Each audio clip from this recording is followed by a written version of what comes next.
What's up, everybody? Welcome in. We are here at Lakeland, Florida at the Florida Frag Swap. Luckily, I have Jacob here with me. I don't know much about coral, so I'm gonna hand it over to him. We're gonna walk around this place and see what they have. Let's go. Jacob! Jimmy! We're excited to be here at the Florida Frag Swap. Let's go check out some vendors and see what they got. Let's go. Lots of kids here today, too. That's good. We want the kids here. We want this hobby to grow and be successful for many years to come. The new generation and everything. Absolutely. It looks like it's pretty busy over in this I area. know, it's packed. Where do you want to go? Well, let's... Top shelf is always a good stop. These guys look pretty busy. Yeah. Let's check out... We'll come back around. We'll come back around. This guy right here, Mike at Speed Reefer Corals. I love his SPS. These guys here, Ray at Pirates Reef as well. They grow some of the best SPS in South Florida or anywhere in the country. South Florida, okay, that's where they're from. Okay. A lot of people travel, but also here, Florida, it's a very popular hobby. A lot of vendors, of course. So let's go see if somebody's not busy. I know. I don't think you're gonna find it, Jacob. Here's my good buddy Rod here at Coral Bargain Warehouse. Rod, what'd you bring for us today? $25 Euphilia, beautiful meat corals, beautiful blastos, and $30 encrusters.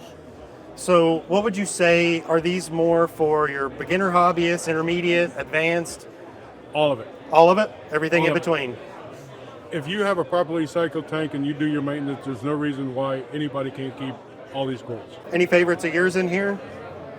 Oh man, I'm always a big fan of the meat corals and the blastos. Jimmy, I'm a big fan of these acans and micro mousses. I Okay. love the color variations in these guys. Let's say you're picking out this species, right? Okay. Which one do you want to buy? Like, which one would you more focus on? I want to see I'm guessing the heads, right? I want to see, well, first of all, I want to look at the heads, and then also, at growth around those heads too. So you see, I see good, healthy growth around all sides of this one in particular right here. I see a healthy new head coming off of this one. So a lot of the times that's what I'm looking for in these types of corals is healthy growth. So personally, as a beginner, if I were to pick, I like the big ones on that one. Would that be a good choice? Yeah. Wait, hold on. Let me get that on camera right there. Or that bottom one would be the better choice. Nowhere that you can really go wrong. He's talking to a fuzzy mic, so what I can't talk now to a you're fuzzy talking mic. to a fucking fuzzy mic. It's like I'm talking to a rabbit's butt. Welcome to Coral Bargain Warehouse, the most politically incorrect shop you'll ever be in. I would typically go with something that is already starting to put babies out the side. So if you see, this one has a little baby on the side. I didn't even pick that one. Yeah. Because you know it's reproducing and it's got the side skeletal structure that it's going to reproduce and not just one polyp. Got it. See? Big tip. All right, where are two ducks? Okay. Well, they got some deals in this one here. Trash Panda Aquaculture. Trash Panda. It's my good friend Joseph right there. They bring a lot of different varieties to these shows. Let's one thing that they're very well known for are these Rockflower anemones they bring in very regularly. You guys check them out at a lot of the shows. These would be probably your ultra grades over here. Bubbles. Oh, the ones in the single cups? Yeah. Okay. Oh. That looks so crazy. So you want to be careful with these guys. They can roam around your tank. So they're really related to the anemone, are they? Yeah, they are. Okay. Yep. So, and they're one of your more pretty, beautiful species of anemones. Okay. So. And you would spot feed these as well? Yeah, absolutely. Yeah. Spot feed, and then one thing that you could look at now is our Vitalis anemone pellets. Yep. I do that with mine. Absolutely awesome for these I get tweezers and I just drop them inside and they swallow it up. So how much would one of these be? Like that guy? 75. 75 for that one. Whoa. I see my cousin. So you saw on the internet a lot? How are you? Hey, cuz. We do get a hug. We've got saltwater swain. This is my cousin Arthur. Well, cousin by blood. Arthur's got some really nice acans here as well that we just saw at Rod's at Coral Bargain Warehouse. These are very aquaculture. Very good variety of aquacultured corals. I know the biggest thing that I take pride in is the fact that all my coral is all aquaculture. Nothing's taken from the ocean. Everything is produced by me and nature. And it's just better survivability for the customers too. A couple of years ago, Arthur and his wife Casey, they were getting married during the same weekend as Hurricane Ian.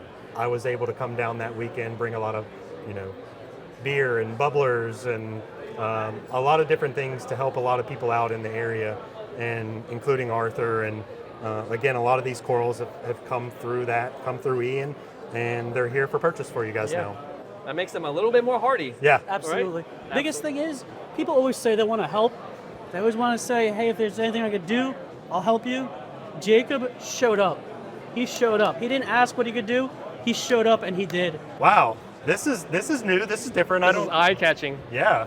Jimmy, would you like to pluck a duck? So let's tell the folks at home how you play this game. Get something Knockout Corals is well known for. You pay $20 to pick a duck. Every duck has a number on the bottom. Out of this handful I just picked up, we have 2 3s and 2 1s. The 1, worst case scenario, gets you $25, so you made $5 just like that. That's the worst case scenario.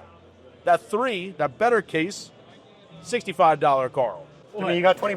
I don't got $20. Oh, come on now. I really don't have $20. All right, Jacob, you do one, I do one. Okay. Always the yellow one. Number 1. Blue. Always blue. 3, baby. Oh. Oh. Too bad he didn't have $20 because it would be 65. Wait, leave that right there? No. All right, Knockout Corals. Check them out. Pluck a duck. Looks like Jeremy's pretty busy. He's always got some really Gator nice coral coral. at Gator Corals. Let me guess, they're from Florida. Imagine that. This is Frost. Everybody knows Frost. Yeah. He's been everywhere in the country. He always does bring some very, very nice coral, though. So that Black Widow nymph, that's really sweet. It needs Vitalis. It needs, not wants. It needs Vitalis. Look at it. Look at it. They always got those red sticks. What are we talking? Red sticks. The ones over there. Oh, probably. I forgot what they're called. Okay, so you're talking about gorgonians. Yeah, gorgonians. So those are a non-photosynthetic coral. These guys feed off of little creatures in the water and Like pick up plankton and stuff? Yeah, all those types of things. Okay. Same thing with these sun corals as well. Okay, is everything non-photo? No, it looks like from here over. Okay. They are so beautiful when they come out to feed. Their polyp extension, their coloration. You can see all the different varieties and colors of these guys. But once they actually do open up, you can kind of see this guy back here. Oh, yeah. He's opening up just a little bit. But they're very beautiful. They like being in overhangs and kind of darker areas. One of my favorites right here at Living Reef Orlando. Yeah. It's okay. We like to bother people when they're like least expecting it. I wanted to show you guys some Living Reef Orlando. These guys are awesome. They've been doing it for years. Here's some questions. Lots of beautiful corals from Living Reef Orlando, guys. Go check them out. Thank you. Speaking of colorful, look at these guys right here. Wow. So in this tank here, we have some cool corals that look good in either white or blue light.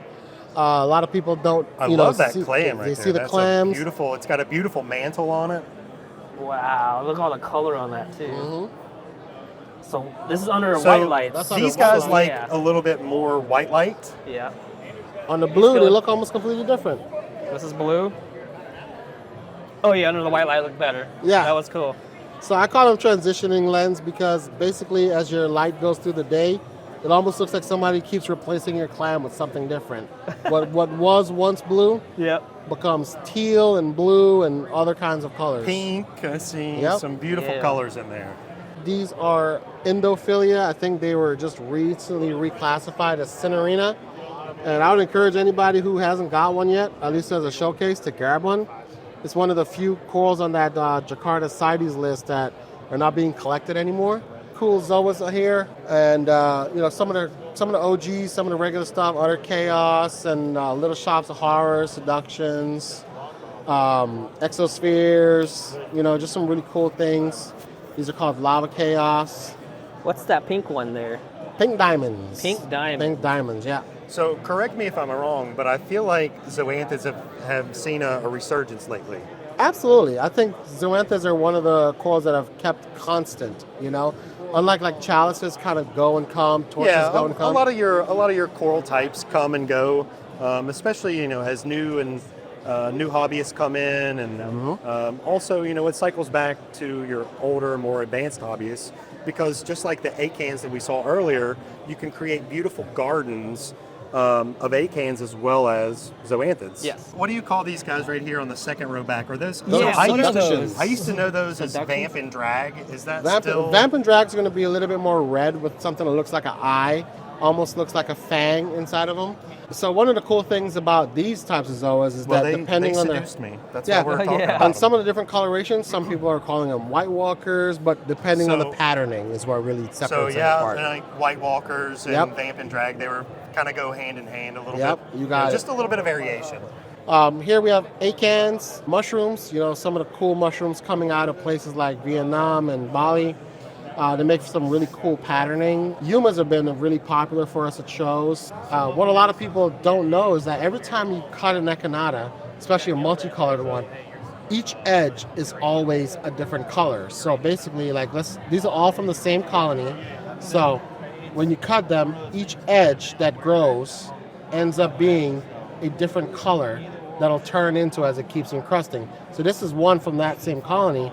But if I go to, say, one of these guys back here, let's say this guy, it's going to be different patterning. So one of the ways that we keep this from all becoming one color is we keep cutting through colors. We focused on these before on the channel, the blue elegans. Right. Yeah, So these are cool. green. These are from Jakarta. These are green with blue tips. I mentioned it before in the last video. Keeping these guys are really simple. We just don't like to feed them anything with shells on them. A lot of these guys we're feeding with Vitalis pellets because they're easy to just drop right on top of their mouth. Yeah. So we can target feed them like that. And they're really good at grabbing onto those. And it's a soft pellet. The fish don't mess with it. And it's probably one of the best products that we're carrying in the store right now. So we carry it a lot. And that's what we usually recommend for any of these soft and squishy items are those soft pellets. They break up easily, and they're fully nutritious, right? So the store that he's talking about is Under the Sea in the Charlotte, North Carolina area. That's right. What Tristan may not know is we actually do have LPS pellets in the Vitalis coming very soon. Oh. But I didn't know that up until recently myself. And so what I've been telling people with our anemone pellets is just simply take scissors or a razor knife, and it keeps the shape instead of just breaking it off. And the great thing about these Vitalis pellets is they are very soft and malleable, and that makes them very digestible for all these guys as well. So it's easy not to overfeed with them as well too, because you can see when they're full, they'll stop. They'll spit out the rest of it, and the fish will just eat it all, right? Oh, so okay. it just makes for something really cool here.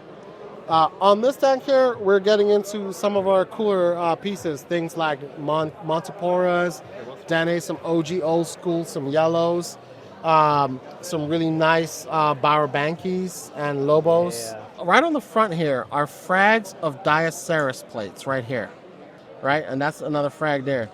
And these are what they look like when they grow as they're older. So they get these cool multicolored shapes inside of them. If you flip one upside down, you can see these cracks right here. And I believe these are classified as Cycloceras fragilis. But basically, if you were to just press on the mouth of this plate, it would evenly, perfectly crack on all of those lines, and each one becomes a new plate. And you give them time, they will actually grow back out into a perfect plate like that. Okay. So our selective growing are things like we like to keep these colors in them. So wherever we're seeing these colors that are bled into them, we try to keep that one long term, grow it back into a plate. So that's how we kind of keep that color, with us at all times. So we start off with something like this. That would be a special one. These are kind of more common, but they all follow the same principle. These, on the other hand, these are from Aussie, and they do not have those cracks. So what would be the price difference between these three right here? So because these are typically just mostly orange, from time to time you'll find like really cool patterning in them. These are typically cheaper. They're about $80. Okay. When you move up to the Diaceras, because they're fraggable, because I can press on that center and give 4 of my friends one, they become a little bit more valuable, especially for the trade. Okay. But one of the coolest things that we brought with us at this show are these guys right here. They're all sold. Look at that. They're all sold. But these are actually, so they come with common names. I'm not really a name guy, but they go by biohazard, uranium bounce, toxic uranium bounces. So one of the cool things when you're buying these corals at shows is you can actually see how big they open, right? Because you see all this lighter part right here where there's no algae or browning. So you can see that this coral actually just covers over all that area. Right, kind of like that guy open. right there. Correct. Okay. Correct. Now these are pretty cool as well. So these all come from the same exact colony. We've been growing this colony for about 7 or 8 years now. Wow. And we're only ever able to harvest a few of them per year, right? But what makes these cool is that they, of course, have those signature bounces, big fluffy balls here. Yeah, I like the radioactive green on them too. And they have like the two colors, right? They're neon greens and then the standard greens here. So these went to some really cool collectors. So let me ask you something. Which one was the first one that sold? So the first one I sold was this guy. Okay. Yeah, the first one was sold was one of the big mamas. It was great seeing you guys again. Hopefully we'll see you guys at Palooza. Yeah, we'll see you at Reef Palooza. Yep. And we look forward to seeing you guys. All right, thank you very much. Absolutely, guys. Tristan's a wealth of knowledge. Yeah. And now moving on, this is the man right here that makes it all possible. Josh, pork sandwich. Josh has a lot of my favorite corals, and he's already made pre-made gardens of the acans that we talked about earlier. Yeah. So it looks like he's got a few different species on one plate. I love to see people doing this more. Oh, You know? it's super simple in adding a little bit of color variation. I like mixing different colors. That's what I like. I like the contrast of different things. So here, I just have the little tiles, put them together, and just let them grow. Most of those were single heads, and then I just let them grow into each other. It takes about a year. Oh wow! So it's already like grown. It takes a while. Yeah, it takes a while. It's not quick. It's not a quick process. Is there like any specific ones you like to put together, or is it just kind of mish and mash? Or I just try to do different colors, so so you get a nice little contrast going. Come on, let's go check out the raffles. Oh, he wants something. We've sponsored the Florida Frag Swap for several years now. And then, going around the table, we've got our prize packs here. We get a couple of prize packs of our Fritz salt with some of our additives. And all right, we are here at the Fritz booth. We hardly ever talk about our products on these videos, so this is a great chance to do it. No, I'm super excited to talk to you guys about Vitalis today. We're very happy we brought this in.